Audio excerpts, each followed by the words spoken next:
बोलिए सद्गुरु देव की जय। परम आराध्य सद्गुरु अभिलाष देव जी के चरणों में नमन करते हुए मुदमंगल में पूजनीय संत समाज, सम्माननीय भक्त सज्जनों, भक्तिमयी श्रद्धा मूर्ति माताओं बहनों एवं प्यारे बच्चों, हमारे जीवन में शांति की जरूरत है। शांति की, जितना धन की जरूरत है, जितना भोजन की जरूरत है, जितना कपड़े की जरूरत है, जितना औषधि की जरूरत है, उससे भी ज्यादा शांति की जरूरत है। और शांति की कमाई करने से मिलता है। जैसे भोजन के लिए, कपड़े के लिए, घर के लिए लोग मेहनत करते हैं तो पाते हैं। आज इसकी कमी नहीं है, किसी ना किसी ढंग से कम ज्यादा सबको मिल जाता है। लेकिन शांति की कमाई होती नहीं, इसीलिए घर घर में कलह, क्लेश, अशांति का वातावरण बना रहता है।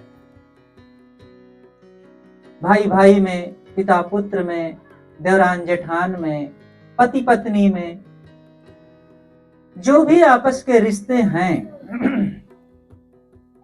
कुछ ना कुछ वैमनस्य रहता है। बातें नहीं होती है, एक दूसरे के पास बैठ नहीं पाते हैं और एक दूसरे की उन्नति को देख करके खुश नहीं होते हैं। ये हमारे मन की संकुचितता है, मानसिक कमजोरी है, अनुदारता है और ये हमें ही परेशान करती है। हमें मजबूत मन वाले बनना चाहिए, अपने लिए संतोष की भावना हो और दूसरों की उन्नति को देख करके खुश होने की भावना मन में आनी चाहिए।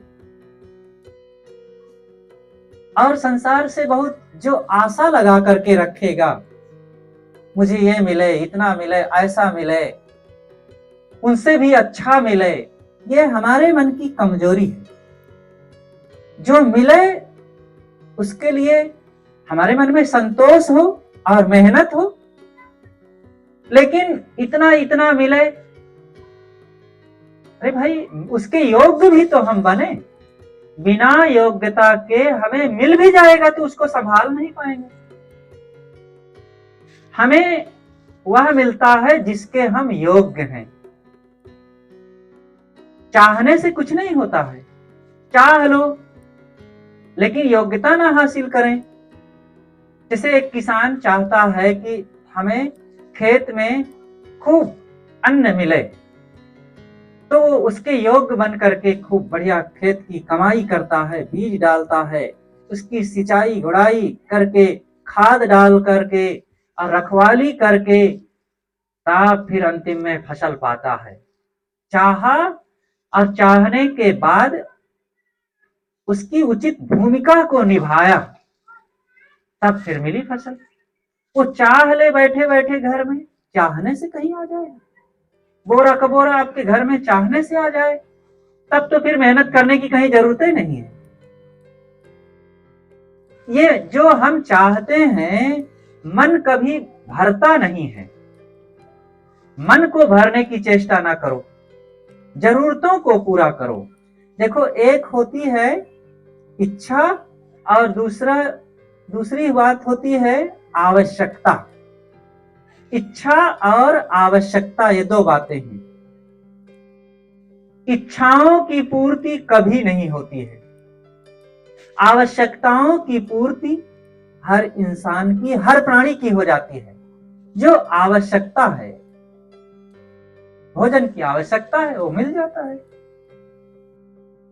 कपड़े की आवश्यकता है, वो मोटा महीन मिल जाता है। छाया की आवश्यकता है और छोटा या बड़ा झोपड़ी या महल किसी न किसी ढंग से मिल जाता है। इच्छाओं की पूर्ति नहीं होती है, आप 1 मिनट में क्या इच्छा कर सकते हैं, कोई ठिकाना है? अब वो मिल जाएगा? संभव ही नहीं है। एक कहानी यहीं पर याद आती है कि एक नदी के किनारे एक केवट परिवार रहता था। छोटा सा उसका अपना घर था, उसकी पत्नी, उसके बच्चे, और नदी के किनारे रहते, नाव चलाते नदी में, उसी से जो मिल जाते पैसे गुजारा करते थे। बड़ी तंगी में उनका जीवन कट रहा था। कहा जाता है जल का देवता वरुण होता है, कहानी है। तो जल का देवता वरुण एक दिन इसकी गरीबी और तमाम गिरी हालत को देख करके वे प्रकट हो गए और केवट से कहे कि केवट राज, तुम बहुत दिनों से हमारी सेवा कर रहे हो, तो हम आज तुम पर बहुत खुश हैं। कुछ भी वरदान तुम मांग लो, जो मांगोगे वह हम सब देंगे। तो केवट ने सोचा कि भगवान, आप अगर देना ही चाहते हैं, हम पर खुश हैं, तो हमारा जो देखो छोटा सा एक जो मकान है, झोपड़ा, हर साल बाढ़ आती है, गिर जाता है, बह जाता है, बड़ी दिक्कत होती है। तो ऐसा करें कि हमारे लिए एक पक्का मजबूत मकान तैयार कर दीजिए। ठीक है, जाओ, ऐसे ही होगा। तो आया, देखा एक सुंदर सा कई कमरों का बड़ा सा मकान तैयार, बहुत खुश हुआ। उसकी पत्नी बाहर गई थी, आई, देखी और कही कि अरे हमारी झोपड़ी कहाँ गई? तो केवट ने कहा आओ आओ, ये तुम्हारा ही घर है। बहुत खुश हुई। उसने कहा ये कैसे हो गया? आज वरुण देवता प्रकट हुए थे और उन्होंने वरदान मांगने को कहा, तो मैंने ये मकान मांग लिया। तो जो केवट की पत्नी थी वो उदास हो गई और कहा कि तुम भी कैसे, तुम्हें जब वरुण देवता मांगने को कहे तो मांगना भी नहीं आया। अरे मांगना ही था तो एक छोटा सा मकान मांगे हुए, कुछ कमरों का किला मांग लेना चाहिए था। तो केवट राज सोचा कि चलो भाई ठीक है, गए और फिर याद किए वरुण भगवान की, प्रकट हुए। तो उन्होंने कहा भगवान, आपने हमें मकान दिया लेकिन ठीक नहीं, किला हमको दे दीजिए, किला की जरूरत है। हाँ ठीक है, जाओ भाई किला। अब किला मिल गया, बड़ा सा किला, 1 किलोमीटर के घेरे में, कई कमरे और बहुत आलीशान व्यवस्था उसमें थी। तो पत्नी ने कहा कि लेकिन अभी भी आपको मांगना नहीं आया, किला मांग लिए। अब किला किसका होता है? साधारण व्यक्ति का किला होता है, राजा का होता है, और राज्य मांगे नहीं। अब किला भर मांग लिए, जाओ राज मांग करके आओ। तो केवट गया और फिर वरुण भगवान की याद किया और कहा भगवान, हमको किला तो मिल गया लेकिन राज नहीं मिला, तो कैसे काम बनेगा? कहा ठीक है भाई, जाओ, इस प्रदेश के मुख्यमंत्री को मैं खारिज करता हूं, अब तुम राज करो। तो अब वो राजा बन गया, पूरे प्रदेश का मुख्यमंत्री, चीफ मिनिस्टर हो गया वो। लेकिन उसकी पत्नी ने कहा कि दिल्ली में बैठ करके मोदी जी हम पर हुक्म चलावें, अभी भी उनके आदेशों का हमें पालन करना पड़ेगा, पूरे भारत का राज मिलना चाहिए। तो केवट ने फिर आकर के वरुण देवता से कहा कि भगवान, हमें पूरा दिल्ली का शासन चाहिए। ठीक है भाई, चलो, मोदी जी को बहुत हो गया है, अब उनको हटाओ, तुम बैठो। अब दिल्ली की व्यवस्था केवट के हाथ में आ गई, पूरा एक छत्र राज भारत का केवट का हो गया। लेकिन उसकी पत्नी ने कहा कि अभी उधर चाइना आंख दिखावे और पाकिस्तान भी घुर रहा है और अमेरिका भी वहां से दादागिरी करे, ये ठीक नहीं है, पूरे भूमंडल का राज हमारा होना चाहिए। तो वरुण भगवान से जाकर के मांगा, कहा ठीक है, जाओ भाई, पूरे भूमंडल का राज तुम्हारा होता है। बहुत खुश थे कि पूरा भूमंडल हमारा हो गया, सब तरफ हमारी जय जयकार होती है, हमारी हुकूमत चलती है। लेकिन उसकी पत्नी ने कहा कि लेकिन अभी बात बनी नहीं, हम जब चाहें तब धूप हो जाए, और जब चाहे तब वर्षा होने लगे, जब चाहे तब दिन हो जाए, जब चाहे तब रात हो जाए। किसी इंसान को हम जानवर बना दें और जानवर को जब चाहे इंसान बना दें। किसी स्त्री को पुरुष बना दें और पुरुष को स्त्री बना दें। ऐसा हमारे अधिकार में होना चाहिए। और जाओ ये चीज वरुण भगवान से मांग करके आओ। तो गए और कहे कि भगवान ये चीजें हमारे अधिकार में होनी चाहिए, जब जो चाहे वो हो जाए, जब चाहे तब ठंडी हो जाए, जब चाहे तब गर्मी, दिन और रात हो जाए। तब वरुण भगवान ने कहा तुम्हारी इच्छाएं कभी रुकने वाली नहीं है, जाओ फिर वही झोपड़ी में रहो। तो वही झोपड़ी, ये कहानी है। किसी के कहने से ऐसा कुछ हो नहीं जाता, लेकिन हाँ ये इच्छाएं ऐसे ही हैं, कभी रुकती नहीं है। ये मनुष्य की खोपड़ी ऐसी होती है। दुनिया में एक ही प्राणी ऐसा है जो धन कमाता है। कौन है? मनुष्य, इंसान धन कमाता है, लेकिन एक ही प्राणी ऐसा है जिसको सदैव कमी लगी रहती है। वो कौन है? इंसान ही। पशु पक्षी और ये छोटे छोटे जानवर, ये कोई धन कमाते हैं? इनकी कोई दुकान है, फैक्ट्री है, खेती है, व्यापार है, और भी कोई बैंक बैलेंस है? कुछ भी नहीं है। कोई व्यवस्था नहीं है। कल क्या खाना है कुछ भी उनको पता नहीं है, और फिर भी कमी कभी नहीं महसूस करते हैं। और मनुष्य के पास क्या क्या है कह नहीं सकते, और फिर भी रोना रोता रहता है कि हाय मेरे ये नहीं, मेरे वो नहीं। कमी कमी कमी बनी रहती है। इसीलिए सदगुरु कहते हैं नहीं आशा पूरी यहाँ, नहीं जीवन इकरार, नहीं असे अवसर मिलन को ताते करहु विचार। आशाएं किसी की पूरी नहीं होती है, और जीवन का भी किसी के ठिकाना नहीं है। लेकिन सोच लो, ये जो आज का अवसर है, आज का ये सुनहला समय है मानव जीवन का, फिर से मिलने वाला नहीं है। इसलिए विचार करो कि इच्छाओं के पीछे भागना है कि इच्छाओं को शांत करके आत्म कल्याण का काम करना है। इसलिए इच्छाओं के पीछे भागो मत, आशाओं को पूरा करने के लिए ना सोचो। ये आशाएं किसी की पूरी होती नहीं है। आशाओं को मिटाओ। कहा जाता है 4 गड्ढे हैं संसार में, 4 गड्ढे जो कभी भरते नहीं हैं। कौन कौन से हैं पता होगा? पुनः याद करें। एक है शमशान का गड्ढा। शमशान अनादिकाल से, करोड़ों वर्षों से मनुष्य मरते रहे और शमशान में ले जाकर के उनको दफनाया जाता रहा, लेकिन आज तक वहां पर नो एंट्री का बोर्ड नहीं लगा कि बस जगह फुल हो गई है। कभी भरता नहीं है शमशान का गड्ढा। और दूसरा है समुद्र का गड्ढा। समुद्र, पूरी दुनिया से, हमारे ही देश में हजारों नदियों का पानी समुद्र में जा रहा। ऐसे ही पूरी दुनिया से हजारों हजारों नदियों का पानी सदैव समुद्र में जा रहा है, लेकिन समुद्र में कभी भी बाढ़ नहीं आती है। कभी भी समुद्र अस्वीकार नहीं करता है, वो भरता नहीं है कभी। और तीसरा है पेट का गड्ढा। मनुष्य बचपन से अब तक कितना खा गया होगा, अगर हम पता लगाएं तो शायद 1 ट्रक या उससे भी ज़्यादा ही खा गए होंगे।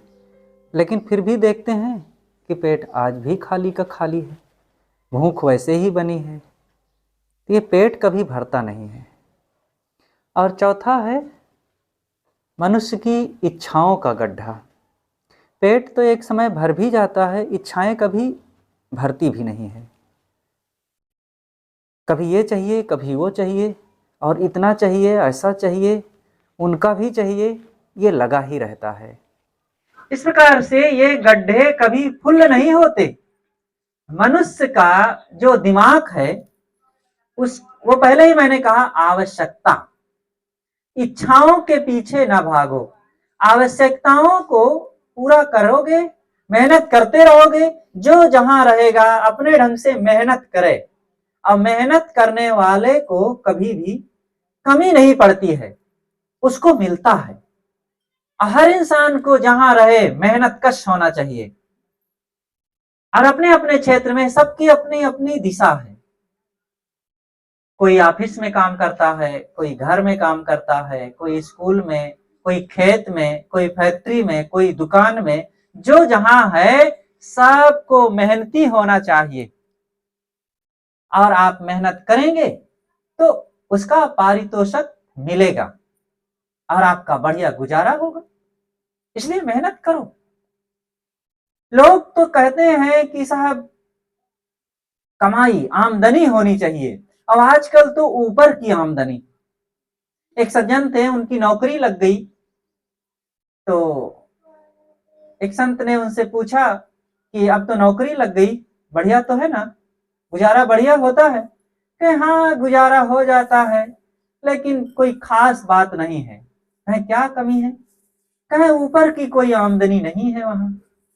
ऊपर की आमदनी, ऊपर की आमदनी का मतलब क्या होता है? कहीं ऊपर से बरसता है? ऊपर की आमदनी का मतलब घोटालेबाजी, छल कपट करना, दगाबाजी करना, लूट खसोट करना। ये ऊपर की आमदनी ही ने तो आदमी को विनाश की तरफ ले जाता है ना।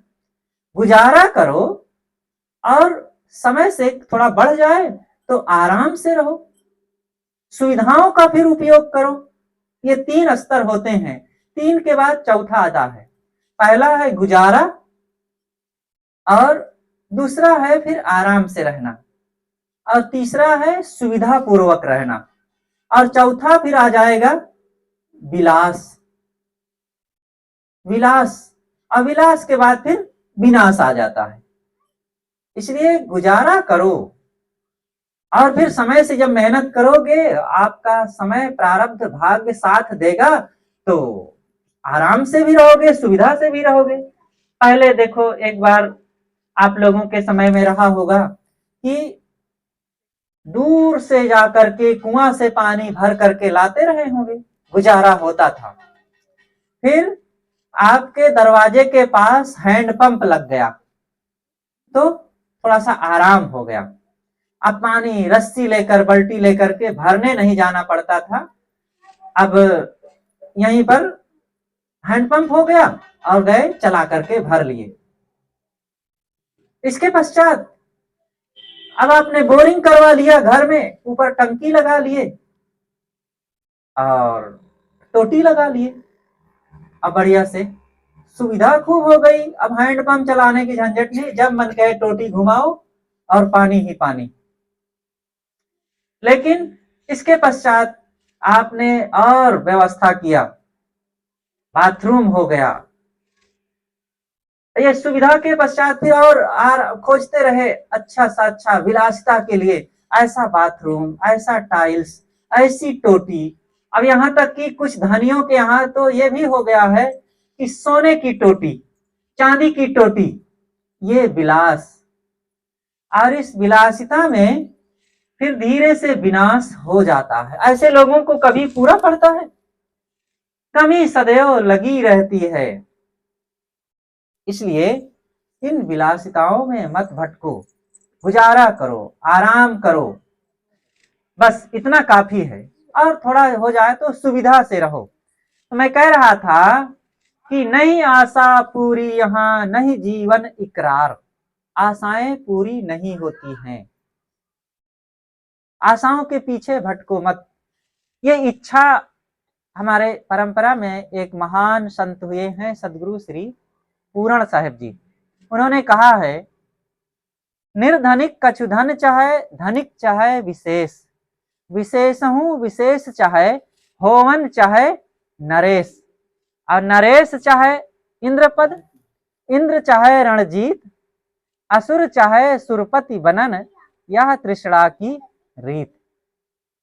साहब कहते हैं निर्धनिक कछु धन चाहे, जिसके पास धन बहुत कम है तो थोड़ा सा धन चाहता है कि गुजारा बढ़िया से हो, तो समय से मेहनत किया और मिल गया। निर्धनिक कछु धन चाहे, और जब उसको धन हो गया तो ज्यादा चाहता है, विशेष चाहता है, और विशेष और बहुत विशेष चाहता है।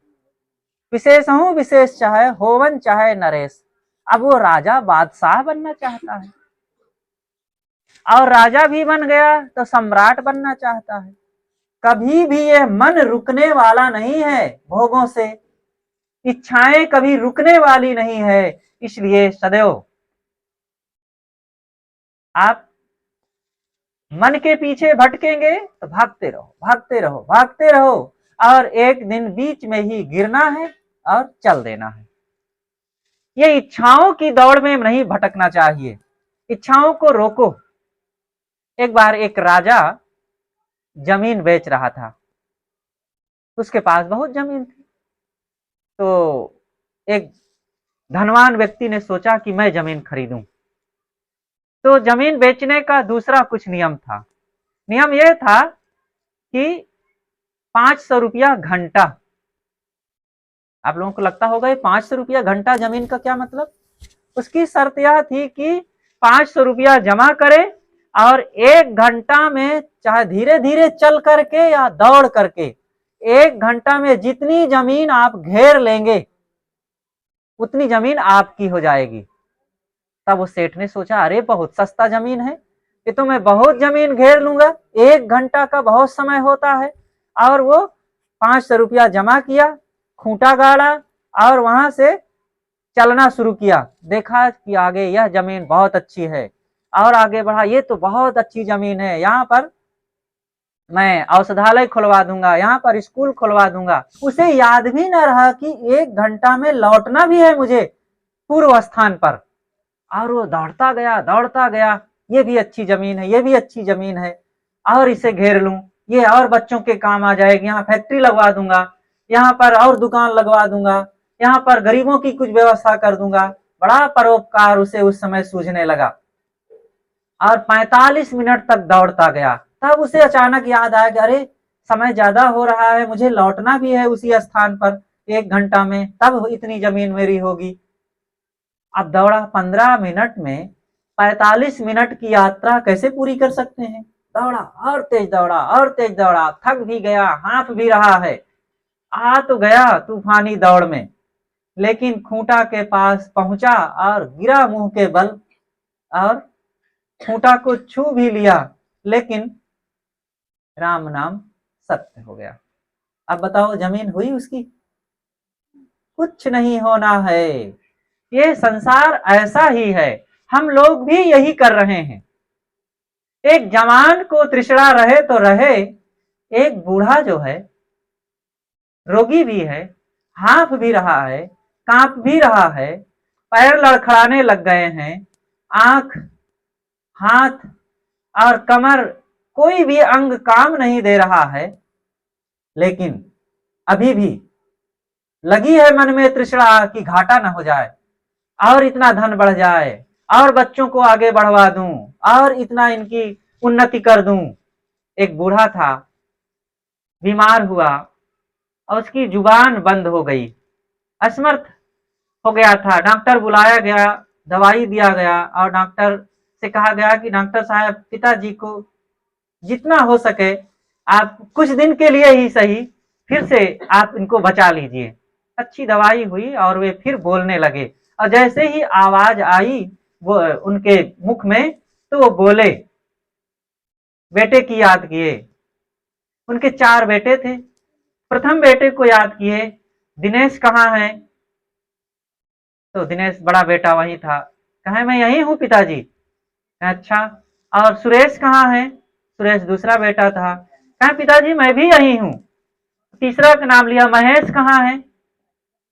कहे पिताजी मैं भी यही हूँ। और चौथे को याद किया, योगेश कहाँ है? कहे पिताजी चिंता की कोई बात नहीं, मैं भी यही हूँ। तब पिताजी जोर से झल्ला करके बोल पड़े, अरे मूर्खों, तुम सब यहीं हो तो दुकान में कौन है? दुकान की चिंता है, घाटा न हो जाए, ग्राहक न टूट जाए, आमदनी घट ना जाए। आमदनी हो जाएगी तो कितना लेकर के जाओगे? 1 रुपया भी तो साथ नहीं जाएगा ना। इसलिए बहुत धन की दौड़ में ना पड़े, और कभी ये देखकर ललचाएं भी ना कि अमुक लोगों के पास इतनी बड़ी बिल्डिंग, इतना धन और इतना ऐश्वर्य है, हमें भी मिले, कैसे मिले? ये संसार ऐसा है, कभी भी आप किसी के बराबर नहीं हो सकते हैं। किसी से ज्यादा रहेंगे, किसी से कम रहेंगे, सदा आपसे कुछ लोग कम रहेंगे। आप अपनी तुलना करना ही है तो अपने से कम वाले से करो। देखो, आपके पास घर है और गुजारा हो रहा है, कुछ कमाई भी हो रही है, पहनते हैं, खाते हैं, हर सुविधा भी है।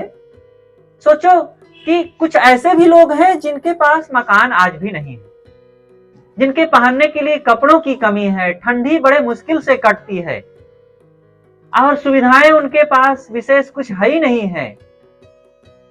वे भी तो इंसान हैं, उनके भी तो बाल बच्चे हैं, वे भी तो आज देखो झोपड़ियों में भी कितने लोग रहते हैं, बांस की कमाचियां झुका लिए, ऊपर से पन्नी ओढ़ा दिए और वहीं रहते हैं। झुग्गी झोपड़ियां आपके इससे नगर में भी बहुत होंगे, बड़े बड़े महानगरों में खूब होती हैं, और वहां भी उनके बच्चे जन्म लेते हैं और वे नाचते गाते खाते खेलते हैं। आप काहे को रोना रो रहे हैं कि हमें ये कम है वो कम है? अब बड़ों को देखेंगे तो कभी भी आपका पूरा नहीं होगा, कितना भी हो जाए। आप सेठ भी हो जाएंगे ना तो आपसे भी बड़े सेठ मिल जाएंगे। और धनियों, क्या धन हो जाएगा ज्यादा तो ज्यादा सुख मिल जाएगा, ज्यादा रोटियां खाने लग जाएंगे, ज्यादा कपड़े पहनने लग जाएंगे। ये मन की बात है, मन की चालबाजी। मान लो ज्यादा कपड़े हो जाएं तो ज्यादा कपड़ा से ज्यादा सुख होता है। आप ठंडी के दिनों में स्वेटर पहनते थे, कोट पहनते थे, जैकेट पहनते थे, बड़ा अच्छा लगता था आपको कि देखो हमारे पास ये है, इतना कपड़ा है। तो आज भी गर्मी के दिन में भी पहन करके दिखाइए, अगर उसमें सुख है तो। जैकेट में सुख है ना, ठंडी के दिन में लगता था कि हाय हमारे ये नहीं है, और खूब हो गया तो आपको लगने लगा कि वाह हम भी धनी हैं, हम भी ऐसा पहनेंगे। जरूरत नहीं होने पर भी लोग ऐसे ऐसे कीमती कोट, जैकेट, पैंट और अमुक अमुक बस दिखावा में भी खूब पहना जाता है, चाहे गर्मी से भी परेशान होने लगे वे। तो ये सुख की बात, मन की जरूरत उतनी ना होते हुए भी मन की तृष्णा में लगता है कि जब ऐश्वर्य बढ़ने लगता है तब सुख लगने लगता है। ये सुख दुख मन का चक्कर है, और इस मन को जो ठीक कर लेता है उसके सुख सदा एक रस बना रहता है। इसलिए सदगुरु कहते हैं, आशाओं के पीछे दौड़ो मत, नहीं आशा पूरी यहाँ। पिंगला नाम की एक नर्तकी थी, वेश्यावृत्ति उसका धंधा था, मिथिला नगरी में वो रहती थी। एक दिन की बात, वो सज धज करके रात में अपने दरवाजे पर बैठी और उसके मन में धन पाने की बड़ी इच्छा थी, और धन पाने के लिए उसने गलत रास्ता चुना, और बस वो किसी की प्रतीक्षा कर रही थी। कोई भी आवे तो उसे लगता था कि ये आएगा, मुझे बहुत धन देगा और मेरा उपयोग करेगा। जब वो व्यक्ति आगे चला जाता तो निराश हो जाती। ऐसा करते करते 11 बज गए, 12 बज गए, बहुत समय बीत गया। अब इक्का दुक्का उधर से कोई निकलता, तो जब कोई आता तब उसे लगता कि ये जरूर मेरे पास आएगा, मुझे बहुत धन देगा और मुझे सुखी बनाएगा। जब फिर वो आगे निकल जाता तो फिर ये निराश हो जाती।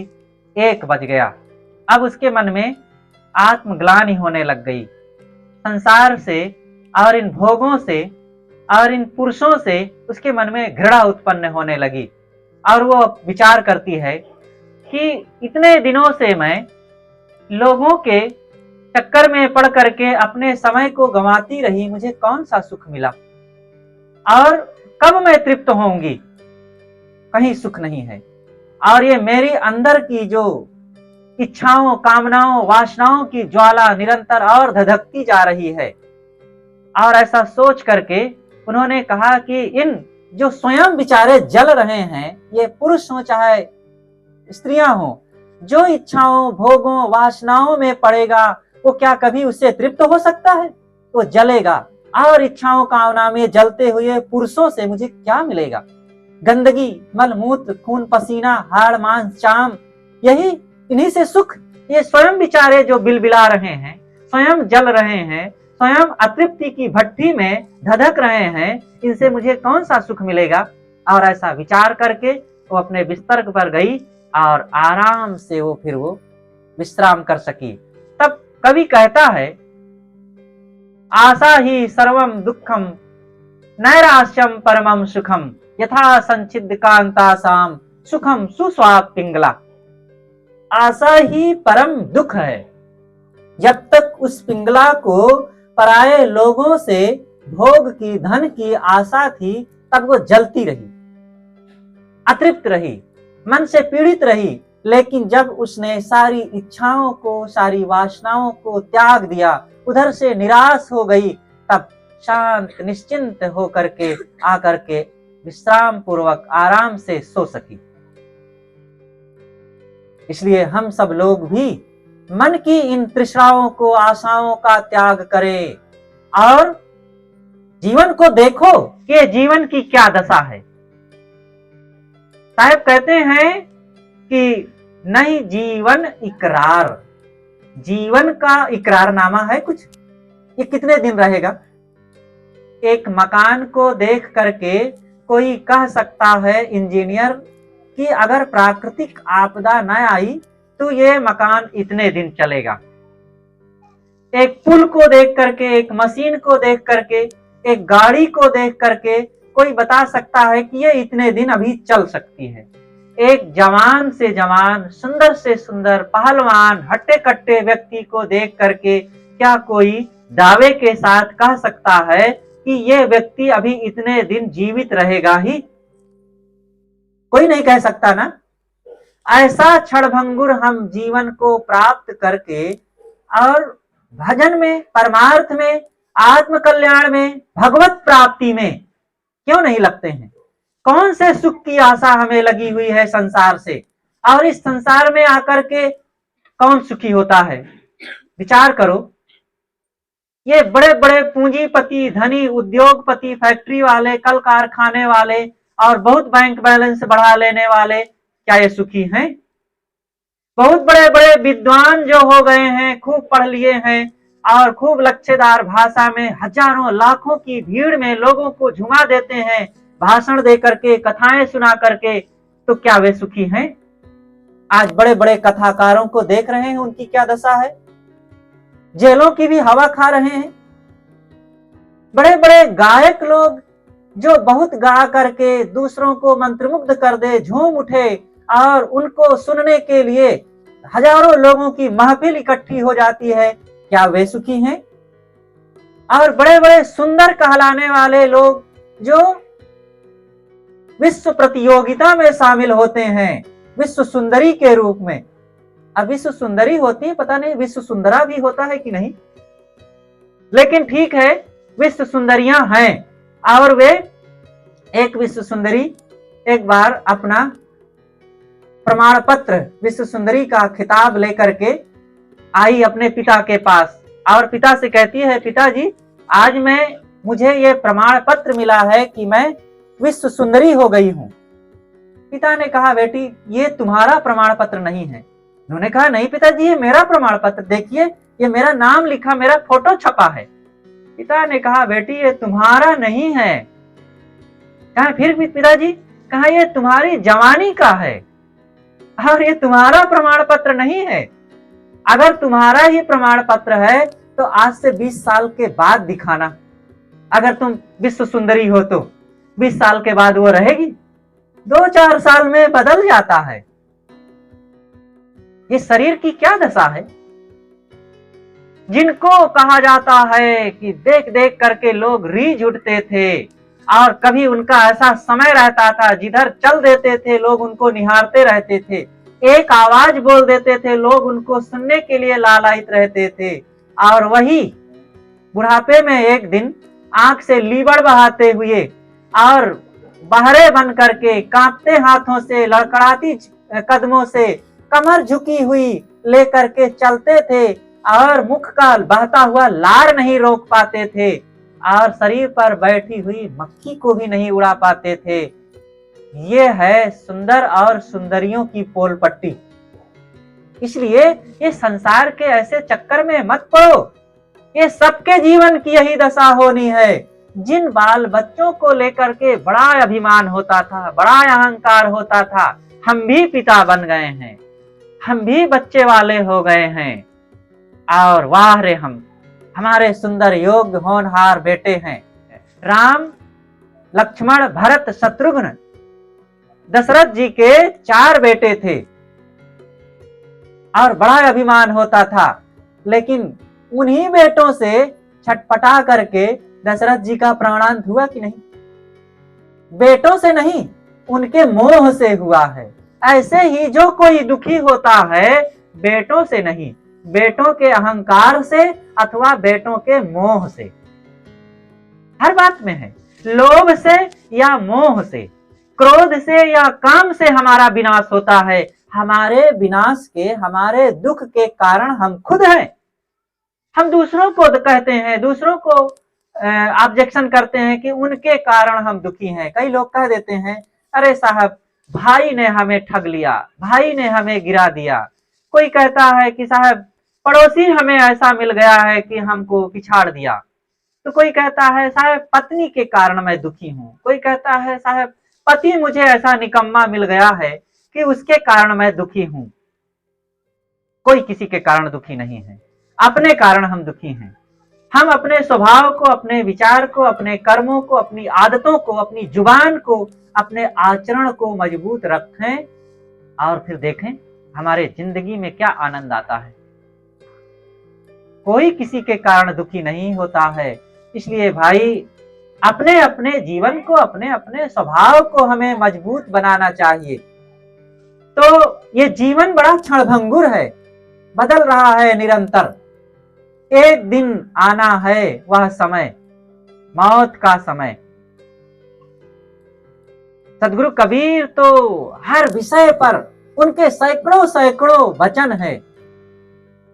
कोई सदा रहने के लिए यहाँ नहीं आया है। बारी बारी आपने चले प्यारे मित्र, तेरी बारी जियरा नियरे आवे नित्य। एक एक करके बारी बारी से हमारे बहुत से प्यारे चले गए ना। आप लोग कल्पना करो, यहाँ जितने बैठे हैं सबके परिचितों में से कोई ना कोई चले गए होंगे और कितने लोगों ने तो अपने नेमी प्रेमी लोगों को कंधा भी दिए होंगे, मिट्टी भी दिए होंगे, जाते देखे होंगे। हम भी एक दिन चले जाएंगे। साहब कहते हैं तेरी बारी जियरा नीरे आवे नित्य। हे भाई तुम्हारी भी वो बारी आ रही है। ज्यों कोरी रेजा बिनय नियरे आवे छोर, ऐसा लेखा मीच का दौड़ सके तो दौड़। जैसे कोरी, कोरी आप लोग जानते होंगे, कोरी वह होता है जो कपड़ा बुनता है। थान, आज तो बड़ी बड़ी मशीनें, फैक्ट्रियां, कल कारखाने लग गए हैं कि मशीनों से काम होता है। पहले खड्डी चलती थी, देखा गया होगा, खूब खड्डी। हाँ, तो जब खड्डी में ताना भर दिया जाता था और उसमें बाना डाला जाता था और वो एक होता है उसी में सूत लपेटा होता है। खट से इधर गया फिर उधर गया, एक एक सूत करते करते लंबा थान भर जाता है ना। अब पतला पतला सूत करते करते एक एक सूत में लंबा थान, पूरा एक थान कपड़ा तैयार हो जाता है। ऐसे ही साहब ये उदाहरण दिए, हमारी जिंदगी का भी एक जिंदगी मिल गई है। अब इसमें ये ताना फैल गया है, अब बाना भर रहे हैं। एक एक श्वास का बाना उसमें भर रहे हैं और निरंतर वो श्वास घट रही है ना। एक एक श्वास का कितना मूल्य है। और ये आपकी श्वास सोचो कहां कहां बिता रहे हैं। एक एक समय, एक एक क्षण का मतलब आपकी जिंदगी, एक एक बूंद मिलकर के जैसे 1 लाख लीटर की टंकी होती है ना, वो एक एक बूंद पानी का संग्रह है। ऐसे ही आपकी यह जिंदगी हजारों लाखों श्वासों का संग्रह है, और वो एक एक श्वास निरंतर घट रही है। और सोचो कितनी श्वास निकल गई, अब जितना शेष बाकी वही आपकी जिंदगी है, और उसको आप एक एक श्वास को कैसे बिता रहे हैं सोच लीजिए। अगर लड़ाई झगड़े में बिता रहे हैं, निंदा बुराई में बिता रहे हैं, हिंसा हत्या में बिता रहे हैं, तो सोच लीजिए कि आप अपनी जिंदगी का ये अनमोल समय कहां बिता रहे हैं। अगर आप सत्संग भजन में बिता रहे हैं, सेवा में बिता रहे हैं, साधन में, संयम में, अपने जिंदगी को खुशहाल बनाने के लिए लगा रहे हैं, तब आप अपनी जिंदगी के साथ न्याय कर रहे हैं। इसलिए सदगुरु कबीर साहब या और भी जो महापुरुष संत हुए हैं, इन महापुरुषों के वचनों को, विचारों को अपनाओ, और वर्तमान में संतों की संगत करके उनके पास जा करके जिंदगी की वो रोशनी प्राप्त करो। और ये विचार ऐसा नहीं कि केवल कबीरपंथी संत कहते हैं, दूसरे मत पंथ के संतों, विचारकों, साधकों में भी ये बातें हैं, सभी एक स्वर से यही बताते हैं। इस्लाम में भी रूमी साहब ने कहा है, चश्म बंदो गोश बंदो लब भी बंद, गर नबीनी सर्रेहक बरमन बखन। आंखों को बंद कर लो, होठों को बंद कर लो, कानों को बंद कर लो, इतने पर भी अगर तुम्हें सत्य का दर्शन ना हो तो मेरा मजाक उड़ाना। ये साधना की बात वहां भी कही गई है। मोहम्मद साहब ने कुरान में कहा है कि तुम उन लोगों के पास बैठना जो संयमी हैं और जिन उनसे तुम्हें रूहानी ताकत मिलेगी। तो रूहानी ताकत क्या है? आत्मिक रोशनी, आत्मज्ञान की शक्ति। तो इसलिए हर इंसान को साधकों, संतों और सज्जनों के पास जाना चाहिए। सत्संग से हमारे जीवन की रोशनी मिलती है। ये जिंदगी क्या है? जड़ और चेतन का संगम है, आत्मा और शरीर का संगम।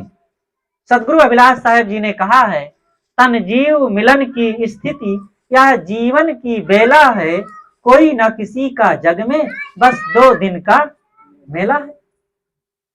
तन और जीव, आप यहां बैठे हैं ना, तो इस बैठने की स्थिति में 2 चीजें हैं, शरीर है और शरीर का संचालक शरीर के अंदर आत्मा है। और वही आत्मा जब तक रहता है तब तक जीवन कहलाता है। जीवन, जीव और वन। शरीर वन है, जंगल, और उसके अंदर एक जीव है, इसलिए उसको जीवन कहा गया है। और जिस दिन वो जीव निकल गया तब इस जंगल की पोल पट्टी का पता चलता है। तब कैसे लगता है? सुंदर से सुंदर, जवान से जवान, हष्ट-पुष्ट व्यक्ति भी जैसे ही आत्मा निकला तब प्यारा लगता है, सुंदर लगता है। बदरू, कहां चली गई वो सुंदरता? वो जीव की विशेषता है। जीव के रहने पर यह शरीर चाहे जितना काला कलूटा कोई क्यों ना हो, बूढ़ा ही क्यों ना हो, बड़े बड़े दांत क्यों ना हो, लेकिन फिर भी जीव के रहने पर अपने आप उसकी सुंदरता होती है। और जीव के निकलते ही हष्ट पुष्ट, सुंदर, गोरा, चिट्टा, लंबा चौड़ा और मोटा व्यक्ति, तंदुरुस्त व्यक्ति के भी शरीर को देखने का मन नहीं कहता है। इसलिए उस आत्मा को पहचानो भाई। आत्मा के बारे में किसी का ख्याल नहीं जाता, उसके बारे में कोई सोचता नहीं है। उसके कल्याण के लिए और उसकी शांति के लिए भी तो कुछ करो। आप जो रात दिन मेहनत कर रहे हैं, किसके लिए कर रहे हैं? आत्मा के लिए कि शरीर के लिए? सारी कमाई, सारी मेहनत, सारी भाग दौड़ आप शरीर के लिए कर रहे हैं। अब आपके जीवन के 2 भाग हैं, शरीर और आत्मा। और जब आत्मा ही ना रहा तब शरीर के लिए चाहे जितना कमा करके धर दो।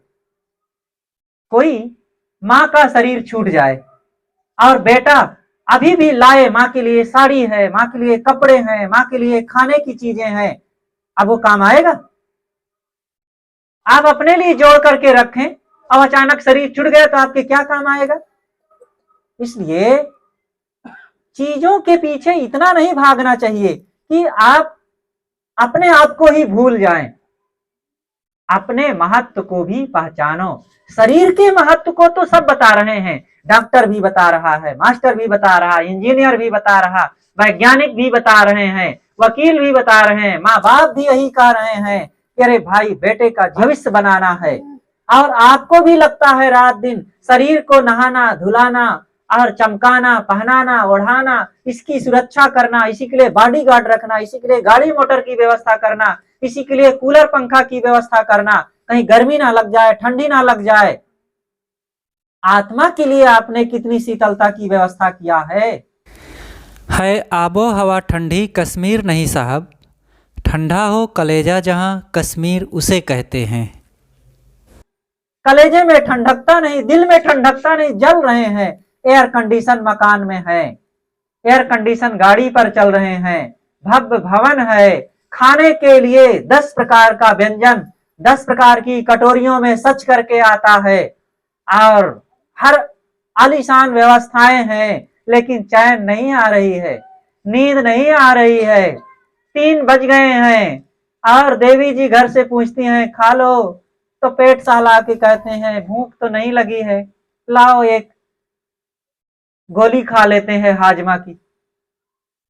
नींद नहीं आती, भूख नहीं लगती, क्या बात है? सुख नहीं है। अरे उनसे अच्छा तो ये गरीब मजदूर मेहनत कश लोग सुखी हैं। धन तो नहीं है ज्यादा, लेकिन दिन भर मेहनत किए और रात में आए, 3 पत्थर जोड़ करके अपनी डक्ची चढ़ा दिए, चावल उबाल लिए और मोटी मोटी 2-3 रोटी बनाए और खूब कस के खाए एक थाली, और रात में कार्टून बिछा लिए अथवा बोरा बिछा लिए सड़क के किनारे और वहीं ठाठ से सोते हैं। उनके किनारे से भर भर गाड़ियां चलती हैं और मस्त सोते रहते हैं। कौन चिंता है उनको? और ये धनी कहलाने वाले बड़ी सुविधाओं में हैं, लेकिन नींद नहीं आ रही, करवटें बदलते हैं, नींद की गोलियां खा रहे हैं। नींद की गोलियां ज्यादातर कौन खाते हैं, कहाँ बिकती हैं? ये करोड़ों अरबों अरबों की गोलियां जो बनती हैं प्रतिवर्ष, कौन खाते हैं? गरीब लोग खाते हैं, ये धनी लोग खाते हैं। गरीब लोगों को तो याद ही नहीं आती है कि नींद की गोली भी कोई चीज होती है। इसलिए आत्म कल्याण के लिए सोचो, मनन चिंतन करो, सत्संग में चलो। ये जीवन रोज रोज खिसकता जा रहा, घिसता जा रहा है, और आजकल में एक दिन आएगा कि ये आपकी चलती हुई गाड़ी खट से स्टेशन पर पहुंच जाएगी, पता नहीं चलेगा। आपको लगेगा कि अभी तो हम जवान ही हैं। एक जवान को लगता है कि अभी तो मैं 30 साल का हुआ हूं, लोग तो बहुत दिन जीते हैं, तो 50 साल का हो गया, तो 50 साल वाले को लगता है कि अरे लोग तो 100 साल भी जीते हैं, 100 साल का भी हो गया है तो अरे नहीं भाई अभी थोड़े मर जाऊंगा, अभी तो लोग तो 120 साल भी जी जाते हैं। अंततः वो मरना नहीं चाहता है हर हाल में, लेकिन काल अचानक सबको मारे, बाल वृद्ध ना तरुण विचारे। अचानक एक दिन काल आ जाता है और ये नहीं सोचता है कि ये बालक है कि बूढ़ा है, जवान है कि कमजोर है। लब्ध्वा पिचा बहुलाभान् चिरं भुक्त्वा सुखान्यपि रिक्त हस्तश्च नग्नश्च यात्सामुस्तो यथा। यहाँ सब बदल जाता है, बड़े बड़े कहलाने वालों का भी कुछ साथ में ना रहा, यहाँ छूट जाता है। हम कब तक इन चीजों को सदैव बरकरार रखेंगे? इसलिए भजन का काम करो और आत्म कल्याण की तरफ लगो। और देखो कि यहाँ पर किसी के साथ, धनियों के साथ धन ना रहा, हवेली वालों के साथ हवेलियां न रही, झोपड़ी वालों के साथ झोपड़ियां न रही, यहाँ सब कुछ बदल जाता है। इसलिए भजन का काम करो। बस अपनी बातें यहीं पर मैं समाप्त करता हूँ। काफी देर से आप लोग बैठे रहे, हमारी बातें सुनते रहे, और आप लोगों को बहुत बहुत मंगल कामना है। इसी प्रकार सत्संग के प्रति, संतों गुरुजनों के प्रति, आत्म कल्याण के प्रति आपके मन में ये उत्साह और भक्ति भजन के लिए ये प्रेम बना रहे। अपनी बात यहीं पर विराम देता हूँ। बोलिए सद्गुरु देव की जय।